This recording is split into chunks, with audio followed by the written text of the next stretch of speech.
নমস্কার, আপনাদের সবাইকে স্বাগত আজকের অনুষ্ঠানে। যারা এই স্পেশাল এপিসোড এখন এই মুহূর্তে দেখছেন, special, I repeat again, the special episode যারা দেখছেন, তাদের কাছে কিছু ইম্পর্টেন্ট মেসেজ দেওয়ার আছে, কিছু বার্তা দেওয়ার আছে। পাশাপাশি একটা মিথকে ভেঙে চুরে গুঁড়িয়ে দেওয়ার ব্যাপার আছে এই অনুষ্ঠানে। আপনি বলতে পারেন কি মিথ? দেখুন, এই ভারতবর্ষ সঙ্গে এই বাংলার ঐতিহ্য তো অনেক বড়। মানে ধরুন, আপনি কনফুসিয়াস বলুন, হিউয়েন সাং বলুন, এই দেশে এসছেন। নালন্দা থেকে শুরু করে তক্ষশিলা বিশ্ববিদ্যালয়ের ঐতিহ্য এই দেশ বহন করছে। এই দেশ সর্বপল্লী রাধাকৃষ্ণন থেকে শুরু করে এপিজে আব্দুল কালামের মতো মানুষের জন্মস্থান। কিন্তু কি অদ্ভুত একটা বিষয় দেখুন, এই দেশের মানুষ এখন একটা কথা বলে পাশাপাশি, পড়াশুনো করে কি হবে, চাকরি তো আর পাবে না। তো এই যে মাইন্ডসেট, এই যে মিথ একটা তৈরি হয়েছে যে পড়াশুনো করলে কি হবে, চাকরি তো আর করতে পারবে না, সরকারি চাকরি তো কোথায়, মানে সব সরকারি চাকরি পাওয়া মানে সেটা হচ্ছে সবেদন নীলমণির মতো, এটা ধরাই সম্ভব নয়। এক কথায় বিয়ন্ড অফ অল রিচেস। সত্যি কি তাই? সত্যি কি তাই? ঠিকঠাক পড়াশুনো করলে চাকরি পাওয়া যায় না। আসুন, আজকে বিশিষ্ট শিক্ষাবিদ এবং 1998 সাল থেকে যিনি এসএসসির সঙ্গে যুক্ত রয়েছেন, 2001 সালে বাম জমানার এসএসসি যে স্টেচারাল এক্সামিনেশন হয় তার সঙ্গেও যুক্ত বিশিষ্ট শিক্ষাবিদ এবং আমাদের অত্যন্ত পরিচিত কামাল হাসান স্যার আমাদের সঙ্গে রয়েছেন। আমি স্বাগত জানাই আপনাকে আজকের অনুষ্ঠানে। দেখুন স্যার, বেসিক্যাল এই মিথটা তো ভাঙবই। মানে কামাল স্যারের নাম আমি অনেক ছোটবেলা থেকে শুনে আসছি। মানে বিলিভ করুন, এই ক্ষেত্রে মানুষের কাছে এটাই শুনেছি যে স্যারের একটা অদ্ভুত রকম হাত যশ রয়েছে, যে ওনার অ্যাসিস্ট্যান্স, ওনার guideline, it's like jewel, precious gold like diamond, এরকম টাইপের আর কি। তো আমি আপনাকে বলি যে 2025-এর এসএলএসটি পার্সোনালিটি টেস্ট এবং প্রাইমারি টেটের পার্সোনালিটি টেস্ট অনুষ্ঠিত হতে চলেছে, তার একটা শিডিউল আমরা পাচ্ছি। এবার প্রশ্ন হচ্ছে, এই যে পার্সোনালিটি টেস্ট, মানে যেটাকে আমরা ইন্টারভিউ বলি, এখানে গিয়ে নাকি শুনেছি অনেকের ব্লাড প্রেশার ডাউন হয়ে যায়, হাত হিমশীতল হয়ে যায়। এই যে ব্যাপারগুলো, এই যে ভয় ভীতি, এখান থেকে মানুষ বেরোবে কি করে? আপনার গাইডলাইন কি হবে? প্রথমেতে সবাইকে স্বাগত জানাই, নমস্কার, সালাম। যে পার্সোনালিটি টেস্ট আসলে মানে আপনি কতটা জানেন সেটা বড় জিনিস না, আপনি নিজেকে কতটা উপস্থাপন করতে পারবেন সেটাই বড় জিনিস। অর্থাৎ লিখিত পরীক্ষায় এসএলএসটি 2025 60 নাম্বার এবং প্রাইমারি 150 নাম্বারের লিখিত পরীক্ষায় জ্ঞানের বহর জানা হয়ে গেছে। এবারে আপনি শিক্ষক শিক্ষিকা হিসাবে শিশু মনে অথবা যুবক যুবতীর মনে এবং শ্রেণীকক্ষে তথা বিদ্যালয় প্রাঙ্গণে তথা সমাজের অলিতে গলিতে আপনি কতটা নিজেকে গ্রহণযোগ্য শিক্ষক শিক্ষিকা হিসাবে তৈরি করতে পারবেন, তার উপরে অহরহ প্রশ্ন হবে। অর্থাৎ পুঁথিগত বিদ্যা শেষ, আপনি তো লিখিত পরীক্ষায় পাশ করেছেন, তাহলে পুঁথিগত বিদ্যা শেষ, তবেই কিনা তুমি ইন্টারভিউয়ের জন্য এসছো। এইবারে তুমি কতটা শিক্ষক শিক্ষিকা হওয়ার যোগ্য, তোমার মধ্যে কত শিক্ষক শিক্ষিকা হওয়ার গুণাবলী আছে, সেইটা কিন্তু বোর্ড মেম্বারদের সামনে ফোকাস করতে হবে। মানে স্যার, এক কথায় বাংলায় একটা কঠিন শব্দ আছে, কিন্তু শব্দটা আমি আজকে বলবোই, কারণ স্যারের কথার সঙ্গে লিঙ্ক করবে। সেটা হচ্ছে প্রত্যুৎপন্ন মতিত্ব। হ্যাঁ, প্রত্যুৎপন্ন মতিত্ব মানে ইনস্ট্যান্ট মাইন্ডে তুমি যেটা ভাবছো, কিভাবে তুমি নিজেকে হ্যান্ডেল করবে। এই ক্ষেত্রে কি গাইডলাইন আপনার? একটা দারুণ প্রশ্ন করেছেন। আপনার উত্তরে এখানে এই যে আপনি বললেন, অর্থাৎ শিক্ষার অধিকার আইন অনুযায়ী এই বোর্ড মেম্বারদের সামনে যারা যাবে কি ধরবে, অনেকে পড়ে যায়। কিন্তু প্রশ্ন হলো, শিক্ষার অধিকার আইন বলছে শিক্ষার্থীর উত্তরের ভিত্তিতে প্রশ্ন। অর্থাৎ আপনি এইটা বললেন, আপনার উত্তরের ভিত্তিতে একটি প্রশ্ন বলছি। নেতাজি সুভাষচন্দ্র বোস যখন আইসিএস পাশ করলেন, সবাই জানা, তিনি ইংল্যান্ডে গেলেন, লন্ডনে গেলেন, সেখানে ইন্টারভিউ দিতে। প্রথম প্রশ্ন ধরলেন, আচ্ছা আপনার ওখানে বঙ্গোপসাগর আছে না? বলে হ্যাঁ। বঙ্গোপসাগরে কবালতি জল ধরে? উনি পরিষ্কার বললেন, স্যার বালতির সাইজটা বলুন, যদি বঙ্গোপসাগরের মতো হয় তাহলে এক বালতি। ব্যাস, সবাই চুপ হয়ে গেল। এই যে প্রত্যুৎপন্নমতি বললেন না, এটাই। সুতরাং বোর্ড প্রেজেন্স অফ মাইন্ড আর কি একেবারে যে নিজেকে ওই যে আপনি বলছেন যে হাত পা কাঁপে ঠান্ডা হয়ে যায়, নিজেকে উজ্জীবিত করে বোর্ড মেম্বারদের উৎসাহিত করে সব নাম্বার পকেটে নিয়ে চলে আসতে হবে। আচ্ছা, আর সেই জন্যেই তাদের কিন্তু যথেষ্ট ওখানে সাহস রাখতে হবে, কারণ ওই 5 বা 20 মিনিটের পার্সোনালিটি টেস্ট আপনার কর্মজীবনের প্রবেশের শেষ ধাপ, সেটা কিন্তু তাদের জানতে হবে। কর্মজীবনের প্রবেশের শেষ ধাপ, অর্থাৎ এটা কোনো ফাজলামি আর কি জায়গা নয়, কোনো আড্ডার জায়গা নয়, নিজেকে সেরা প্রতিপন্ন করার উপযুক্ত জায়গা। সেটা কিন্তু সবাইকে জানতে হবে।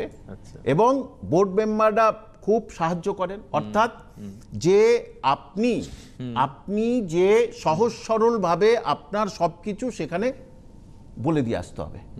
যে দেখুন এখন এসএলএসটিতে 10 নম্বর হবে ডেমনস্ট্রেশন, অর্থাৎ যেভাবে আমরা চাকরি পেয়েছিলাম যে বিভিন্ন মেম্বার থাকবেন, এক্সপার্ট থাকবেন, তাদের ছাত্রছাত্রী থাকবে, তাদের সামনে আমাদের যে কোনো একটা টপিকস পড়াতে হবে। আচ্ছা, পড়াতে হবে, এটাকেই ডেমনস্ট্রেশন, এটাকে 10 নাম্বার এর উপরে।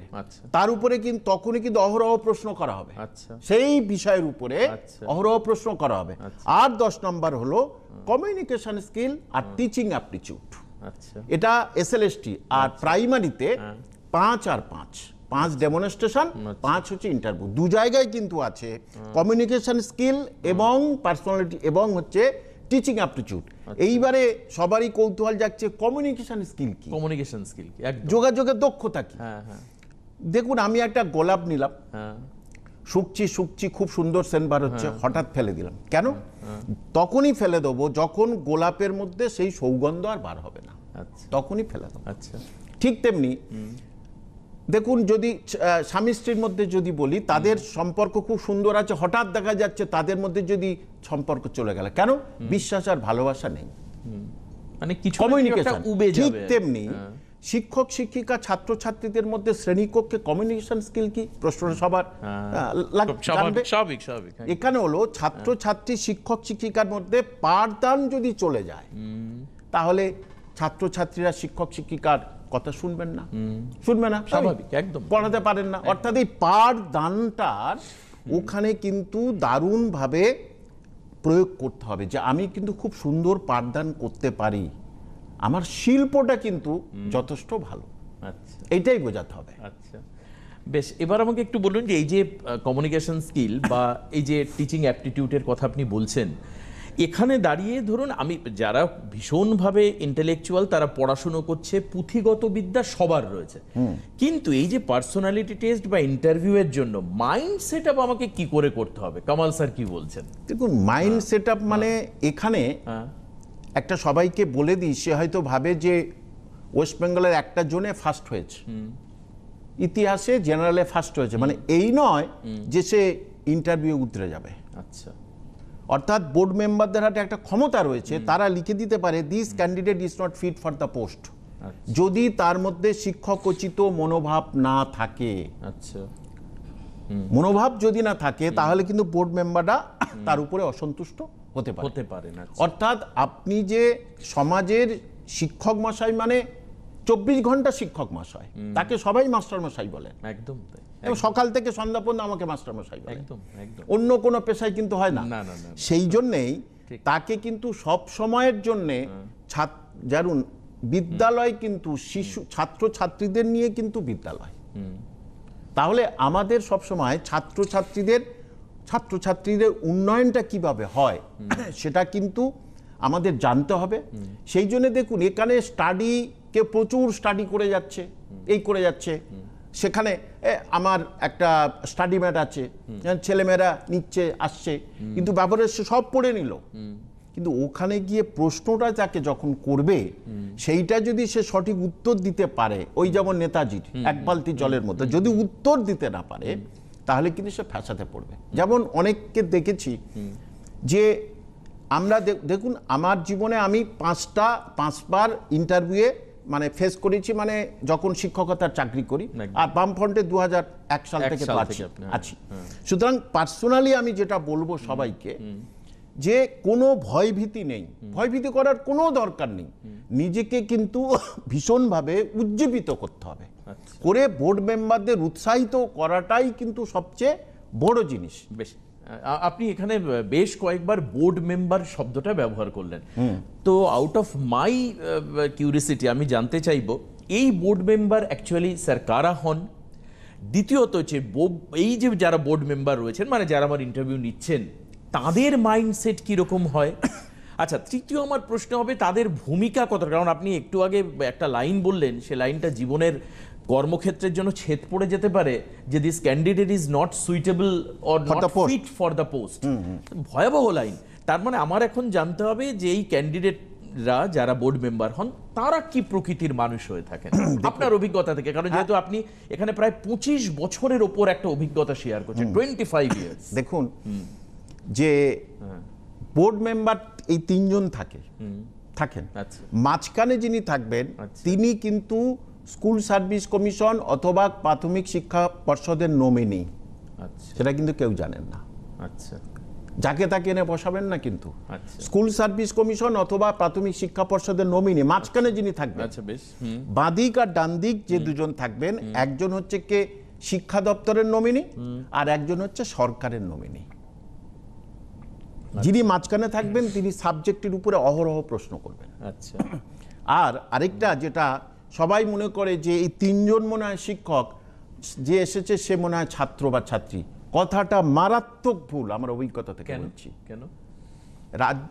রাজ্য সরকার এই তিনজনকে, আমাদের তিনজনকে বলেছে তোমরা তিনজন যাও তো, এই তোমাদের বিদ্যালয়ে তোমাদের ক্লাসে একজন টিচার নেওয়া হবে, এই 20-25 জন ইন্টারভিউ আসবে, তোমরা ছাত্রছাত্রী দেখো তো কোন মাস্টারমশাই দিদিমণি সবচেয়ে ভালো, যে স্কুলে ভালো পড়াতে পারবে, তোমরা অনেকক্ষণ তার সঙ্গে বসে কমিউনিকেশন স্কিল, টিচিং অ্যাপটিটিউড শিখতে পারবে, বোর্ড ওয়ার্ক খুব ভালো হবে। এই তিনজনের দায়িত্ব দেওয়া হয়েছে মাস্টার মশাইকে অহরহ প্রশ্ন করব আমরা। আচ্ছা, এই ধারণাটা সবার আমি ভুলটা ভাঙিয়ে দিলাম। আচ্ছা, যে আমরা তিনজন কিন্তু ছাত্র বা ছাত্রী, আচ্ছা, আমাদেরকে চুজ করতে হবে। আচ্ছা, তাহলে সেই রকম ধরনের ব্যবহার সবকিছু তাদেরকে অ্যাডভান্স হচ্ছে কে অভিজ্ঞ ব্যক্তির কাছে গিয়ে কিন্তু তাদেরকে অনুশীলন করতে হবে, আর অনুশীলনই একমাত্র কিন্তু এই 20 নম্বরের ইন্টারভিউ অথবা 10 নম্বরের প্রাইমারির ইন্টারভিউয়ে কিন্তু উতরে দেবে। আচ্ছা, না হলে কিন্তু আবার ফার্দার তাকে আবার ফের মানে ধাক্কা খেলো, আর এই ধাক্কা বহুদিন পরে, প্রায় 10 বছর পরে পরীক্ষা হলো, সুতরাং এত বছর পরে তার চাকরি পাওয়ার যে স্বপ্ন সেটা কিন্তু সার্থক হতে চলেছে যদি সে অভিজ্ঞ ব্যক্তির কাছে পরামর্শ না নেয়।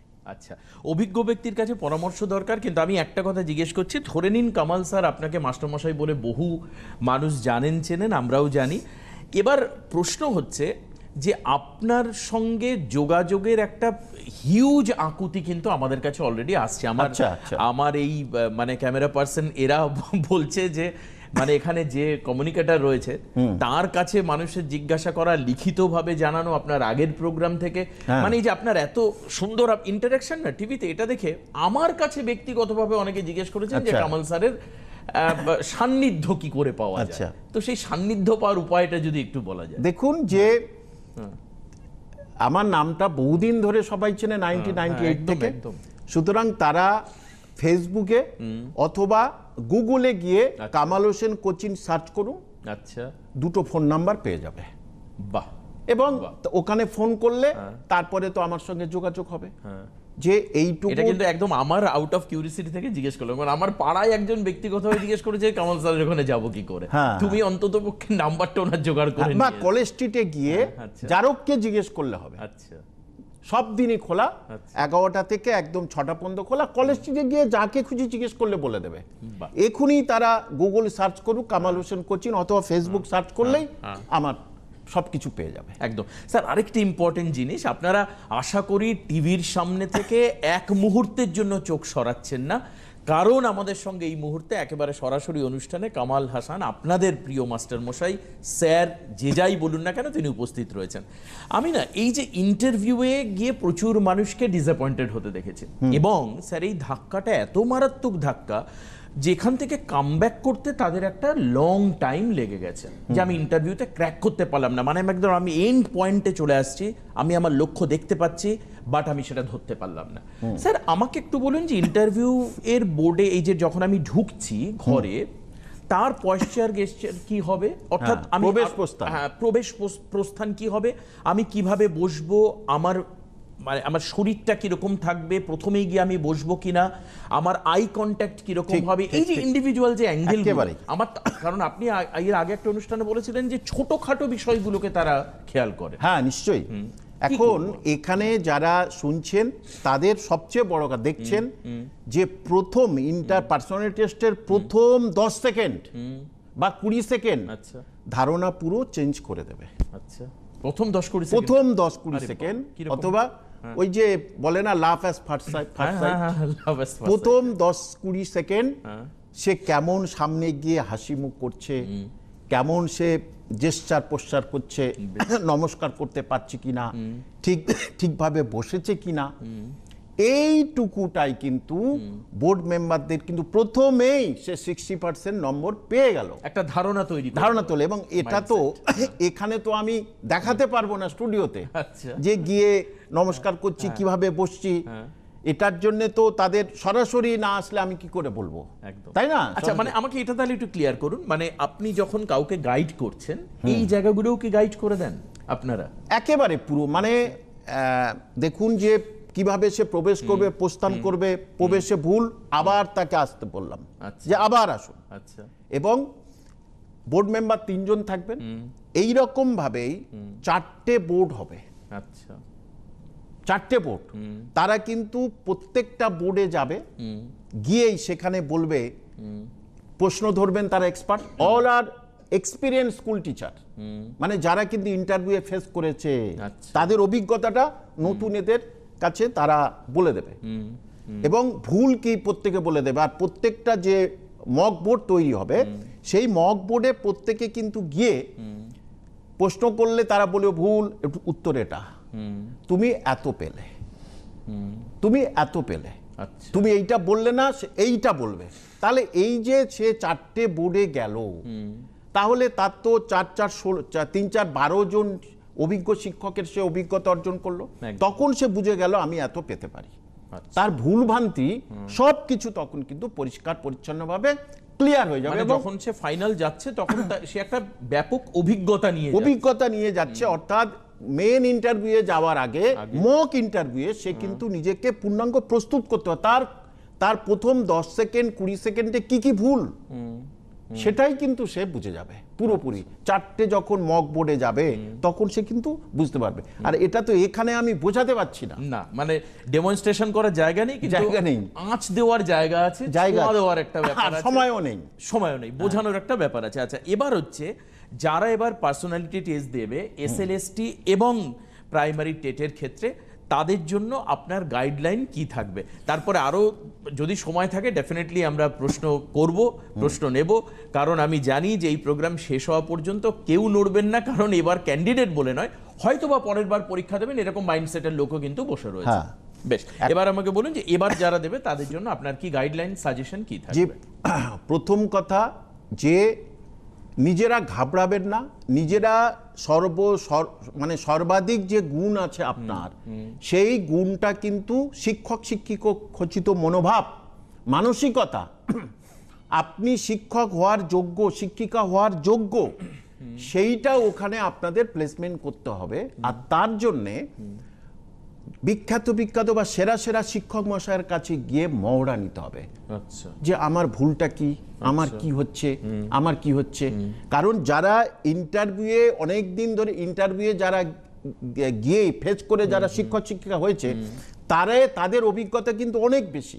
আর সেই জন্যই বলবো সবাইকে যে ঘাবড়ানোর কিছু নেই, এবং যে স্টাডি ম্যাটটা আমার আছে সেটা তারা পড়তে পারে, সেটা পড়লে তারা অনেক কিছু ক্লিয়ার হবে, বিগত বছরের প্রশ্নগুলো কেমন ছিল, কেমন হয়েছে, সে এইগুলো পড়লে কিন্তু বারবারই বলছি যে প্রশ্ন তাকে সাবজেক্ট নাও ধরতে পারে, আবার সাবজেক্ট ধরে শেষ করে দিতে পারে। ওই যে পরীক্ষার্থীর প্রশ্নের উত্তরের ভিত্তিতে প্রশ্ন। আচ্ছা। এটা হচ্ছে কি মেন জিনিস।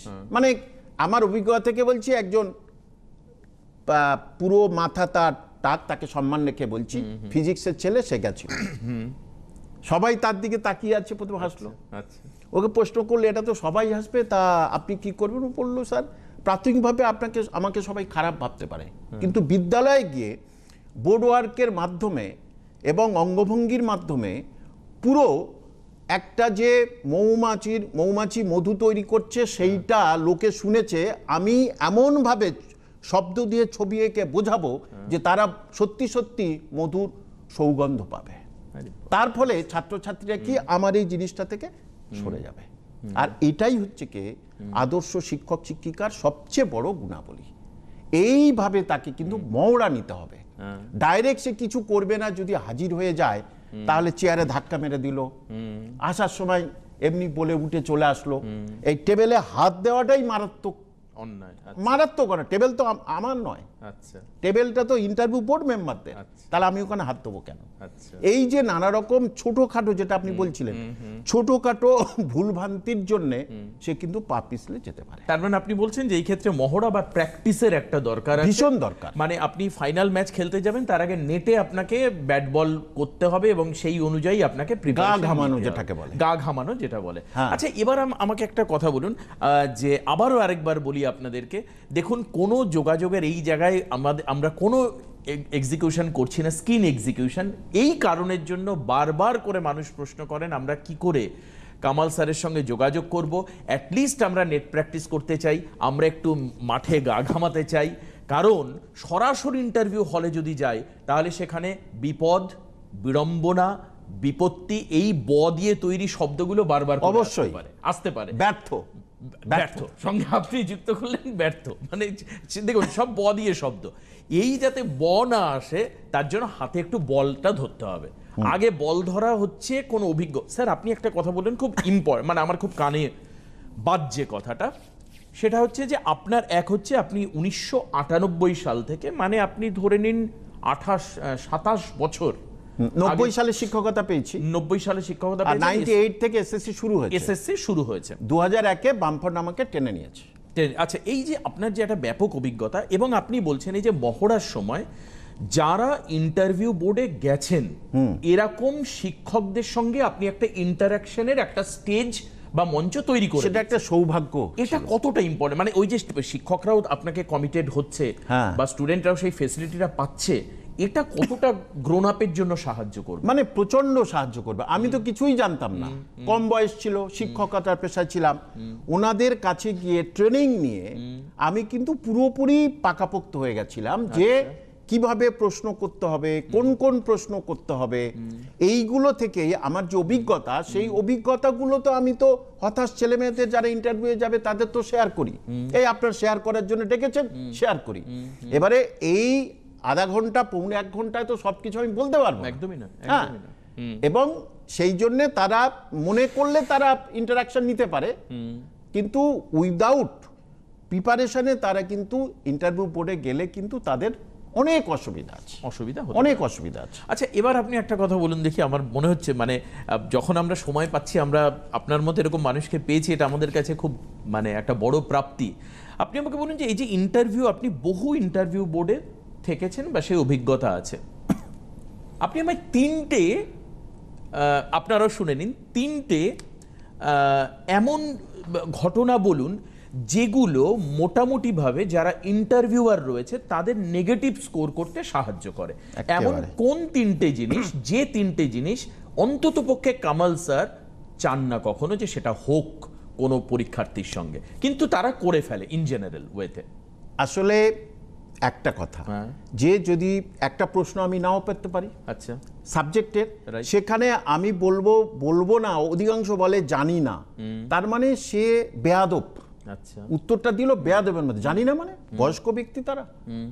আর 2 নম্বর হচ্ছে কে পারবো না, আচ্ছা, মানে সে পড়াশোনা করে না। তাহলে তার উত্তর বলতে হবে এই মুহূর্তে ঠিক বলতে পারছি না। আচ্ছা, ঠিক আছে, এই মুহূর্তে আমি ঠিক বলতে পারছি না, এটাই হচ্ছে তার মারাত্মক জিনিস। এবং যে প্রথমে ওই যে বললাম, আবার বলছি, 20 সেকেন্ড তার কিন্তু মারাত্মক একটা 60% তার উপরে ভালো জিনিসটা সে বাড়িতে নিয়ে চলে যাবে। একটা মানে একটা টোটাল একটা ইম্প্যাক্ট হ্যাঁ, তৈরি হয়। এইবারে দেখুন, ছোট করে বলে দিচ্ছি, একজন গেছিল, সে তাকে জিজ্ঞেস করা হলো আপনার বাবা কি করেন, সে বলছে বাবা বিখ্যাত হোমিওপ্যাথি ডাক্তার। তাকে বিখ্যাত বলতে বলিনি। আচ্ছা, বিখ্যাত, হ্যাঁ, আমার কাছে, আমার বাবার কাছে এমএলএ এমপি এমন মিনিস্টারও আসে। তখন বোর্ড মেম্বাররা বুঝে গেলেন এ বিদ্যালয়ে গিয়ে শুধু গল্প দেবে, পড়াবে না। আচ্ছা, অর্থাৎ তার নেগেটিভিটি এটাই। আচ্ছা, মানে এরকম ছোট ছোট কথার মধ্যে থেকে প্রচুর ডিফেক্ট বার হয়ে যাবে, প্রচুর ডিফেক্ট। আপনার কোয়ালিফিকেশন কি? সে বলছে MA BEd। স্যার জানেন তো আমি এখন PhD করছি। এই যে এ কিন্তু গল্প দেবে, শ্রেণীকক্ষে গিয়ে পড়াবে না। এইটার জন্য কিন্তু ওই প্রথম 10-15 সেকেন্ড গেল। আচ্ছা, এরকম বহু ধরনের ডিফেক্ট আছে যেটা তার মাইনাস। সে ভালো রিটেনে ভালো পেয়েছে, ভালো করেছে, কিন্তু আপনার 20 নাম্বারের এবং 10 নাম্বারের নাম্বার পেতেই হবে, না হলে কিন্তু ডিসক্রেডিট হয়ে যাবে। আচ্ছা, আচ্ছা, আরেকটা আপনি বলছিলেন টিচিং অ্যাপটিটিউড, এইটা এই বিষয়টা কি থাকে এর মধ্যে? টিচিং অ্যাপটিটিউড মানে শিক্ষাগত সক্ষমতা। আচ্ছা, আমি একজন শিক্ষক মশাই, শ্রেণীকক্ষে আমি কিভাবে পড়াবো, আচ্ছা, অর্থাৎ আমি এমনভাবে পড়াবো উপযুক্ত শিক্ষককে, ছাত্রছাত্রীদের যিনি কৌতূহল মেটান তিনি উপযুক্ত শিক্ষক। আচ্ছা, অর্থাৎ শ্রেণীকক্ষে গিয়ে আমি গণতন্ত্র বজায় রাখবো, অর্থাৎ এমনভাবে আমি পাঠদান করব বা পড়াবো যেটা সবচেয়ে মানে মাথা মোটা ছেলেটা বা পেছনের বেঞ্চের ছেলেটা ধরেই পড়াবো, তাহলে সবাই বুঝে যাবে ইনি হচ্ছে উপযুক্ত শিক্ষক। এর উপরে কিন্তু অহরহ প্রশ্ন হবে, সেটা হলো টিচিং অ্যাপটিটিউড। আরেকবার স্যার একটু গাইডলাইন দিয়ে দিন যে আপনার সঙ্গে যোগাযোগ করা কামাল হাসান, যাকে আমরা বিশিষ্ট একজন শিক্ষক, যাকে আমরা আজকে স্টুডিওতে এই কারণের জন্য ডেকেছি যে এই যে পরীক্ষা ভীতি বা ইন্টারভিউ অথবা এই যে ইন্টারভিউ সাময়িক যে একটা মানুষের ভয় থাকে সেটাকে দূর করার জন্য। কিন্তু আবারও বলছি, কিছু পার্সোনাল কোয়েশ্চেন আছে, কিছু লিখিত চিঠি আমাদের কাছে আছে, কিছু মেল আছে, যেখানে অনেকেই জানাচ্ছেন আপনার সঙ্গে যোগাযোগের প্রক্রিয়া। আরেকবার যদি আপনার মুখ থেকে বলে দেওয়া সম্ভব। মানে প্রথম কথা, আপনারা গুগলে যাবেন অথবা ফেসবুকে যাবেন, আপনাদের গিয়ে কামাল হোসেন কোচিং লিখবেন, লিখলেই ফোন নম্বর চলে আসবে, অথবা কলেজ স্ট্রিটে গিয়ে, আচ্ছা, কালীঘাটে গিয়ে মমতা ব্যানার্জির নাম বললে যেমন সবাই বলে দেয়, কলেজ স্ট্রিটে গিয়ে কামাল হোসেনের নাম বললে সবাই বলে দেবে। আচ্ছা, ওই গুগল অথবা ফেসবুকে আপনারা সার্চ করে কামাল হোসেন কোচিং লিখুন, ফোন নম্বর পেয়ে যাবেন, অথবা কলেজ স্ট্রিটে এসে যে কোনো প্রান্তে এসে আমার নাম বললে সবাই বলে দেবে। আপনি জাস্ট একবার গুড উইশেস দিয়ে দিন, যারা এবার মানে পরীক্ষায় বসতে যাবে, আপনার গুড উইশেস তাদের কাছে আশীর্বাদ, যে আমি সবাইকে ভালোবাসা প্রদান করছি এবং আপনারা এই শেষ সুযোগ, নিজের বাবা মায়ের ঘরের থেকে দুঃখ যন্ত্রণার অন্ধকারটাকে দূরীভূত করার শেষ সুযোগ, নিজের লড়াইয়ের উপযুক্ত প্রমাণ দেওয়ার শেষ সুযোগ, যে আপনি পারেন, আপনি করতে পারেন, আপনি হারেননি, হারতে পারেন না, সেটার শেষ সুযোগ হলো এই ইন্টারভিউ বোর্ড। একদম। অনেক অনেক ধন্যবাদ স্যারকে। একজন বিখ্যাত পর্বতারোহী বলেছিলেন যে মাউন্ট এভারেস্টের শেষ দিকের অংশটুকু ওঠা মানে মৃত্যুর সঙ্গে লড়াই করা। 8848 মিটারের শেষ দিকের 100 মিটার টাফেস্ট। তো কাজেই সেই অংশটা নিয়ে আমরা আজকে আলোচনা করলাম। যদি লক্ষ্যে পৌঁছানো যায় তবে অবশ্যই সেটা একটা জীবনের বড় অ্যাচিভমেন্ট। আজকে এখানেই শেষ করবো স্যার। আপনার উপস্থিতি আমাদেরকে নতুনভাবে প্রলুব্ধ করলো, এটা বোঝালো যে সরকারি চাকরি এখন অধরা চাঁদ হয়ে যায়নি। আসুন, অবশ্যই আগামী দিনে আমরা এইভাবে এগিয়ে যাব। অনেক অনেক ধন্যবাদ স্যারকে। নমস্কার সবাইকে।